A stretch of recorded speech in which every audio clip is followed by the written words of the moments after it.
All right, got several questions here. We're going to do them all at once, covering points for people that are looking for a basement sauna. So instead of just reading off the questions like I usually do, we're just going to talk about some of the key things that everyone needs to pay attention to for basement saunas. So number one, the biggest reason, some people are asking, should I get a steam? Is it going to be more cumbersome to do a steam? Is the moisture going to be an issue? Will it come out of the sauna and go up through the floor joists and da-da-da-da? Does it need to be insulated? Yada, yada, yada. So I can just tell you to kind of answer all these at once. The most of the time, one of the benefits of having an infrared sauna, if you're going to put it in a really airtight environment or you're going to put it in a basement or something like that, is you don't have to worry about ventilation so much. So there's no moisture that is giving you the sauna experience. It's all infrared. So you don't have to put in a ventilation system. For the majority of people, it's going to be easier, especially if you're looking for a smaller sauna that'll work on any household outlet. But that was the other thing. We're going to kind of get two birds with one stone here. Did I say that wrong? I don't think we catch birds with stones. I don't know why that's sticking in my head. So the biggest thing is, in basements, most of the time, people can get bigger saunas and install them for less money because there's usually a power panel down there. It's usually closer to the location that you want to run the sauna as compared to as if it's on the other side of the house or upstairs in a room or whatever. So if you do need to run a 20 amp circuit or you do need to put in power for a big sauna or something like that, usually it's a lot less expensive because an electrician can come in and just run a conduit to where you want to go to the power panel and you're all set. A lot less money, no drilling through walls and stuff like that most of the time. If you have a finished basement, it might be a little bit more expensive, but it's just easier. So now that we've got that out of the way, the next number one thing is the temperature. So this can be really difficult. I'm in Maine right now. It's really warm today. It is 53 in here right now, so I got a jacket on. It's a little too cold in here to run the sauna. So I would need to heat this environment up in order for the sauna to work effectively, or else it's going to take a really long time to preheat. And it's also not going to be as intense for me because it's just too cold. So I've been doing cold weather testing inside my grandmother's cabin. I have a Radiant Health 3-person corner sauna in there. And here's what I've been doing. I'm going to do like a snow, I call it a snow series, but I'm going to do a cold weather sauna series because a lot of people either want to put saunas in the garage, they live in the north, they want to put them in the basement, or they want to build like an outside shed enclosure or something like that and make a sauna sanctuary. All that stuff is great, and I think you should do it, and you can do it, but I'm discovering the true thresholds when it comes to the temperature. And this applies to basements too. So here's the deal. If you're in the north or you're in a northern climate, I haven't gotten good performance out of any of the saunas unless it's 65 degrees or higher.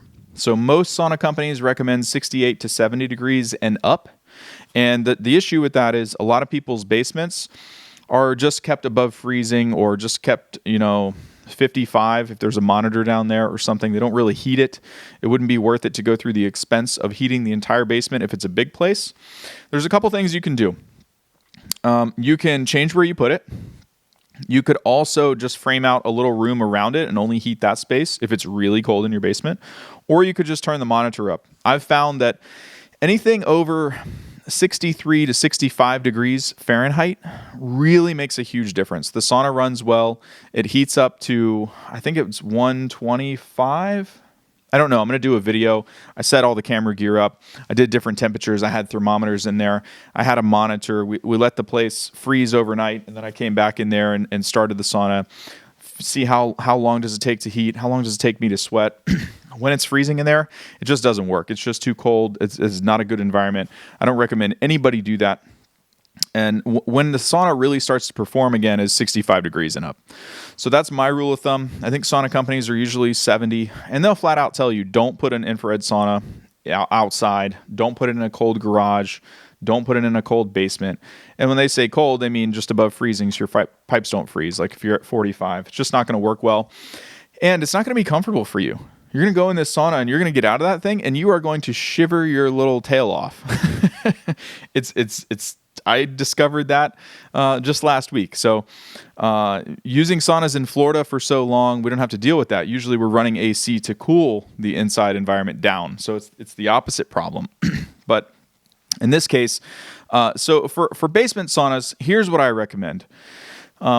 the other thing is, it depends on the sauna that you're going to put down there. If you're putting a corner sauna down there, something that doesn't quite get as hot as quick as a rectangular sauna or something like that, even though the layout is much more comfortable, as I'm discovering in my grandmother's cabin here, you can just frame out. It's very inexpensive to 2x4 frame out and insulate a 12x12 little room if you have an unfinished basement. Put the sauna in there.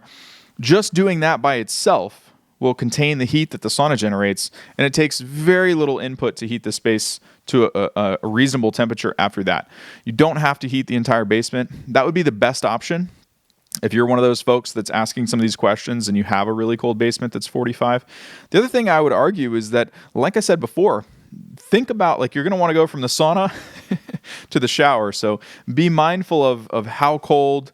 Some people want to create outdoor sanctuaries where they build a heated shed, sauna sanctuary. I can't even say that. Sauna sanctuary, which I think is a wonderful idea, because if you put windows in there, you can sit in the sauna and look out.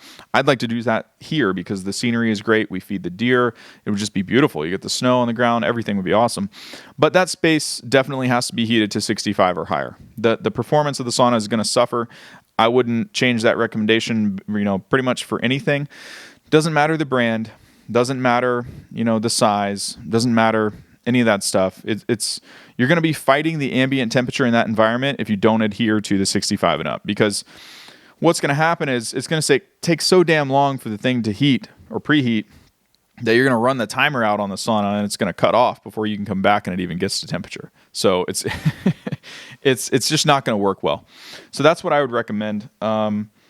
Those are a couple solutions for you. Now, for these folks that are in really specific situations with the basement, the other thing you want to make sure of is that if you're getting a gigantic sauna and it's down a really tight set of stairs, you want to make sure that you know the measurements of the back panel, because on the way the saunas are laid out, you've got the floor, you've got the sidewalls, and you've got the back. The back is the biggest piece of any sauna. And so what a lot of people don't check until they get the sauna is they're trying to carry this piece down the stairs, and it just doesn't fit, or it won't make a corner if they're corner stairs. So what you want, that'll also influence the size of the sauna that you put down there, how easy it is to carry it down, put it together, and then we already talked about the power requirements. So hope that covers pretty much everything for most folks looking for a basement sauna, and just, things to watch out for. You don't want to get into a situation where you decide to buy something and then you learn about this later. It's easier to know about it beforehand so you can deal with it appropriately. So hope that helps, and I'll see you in tomorrow's video.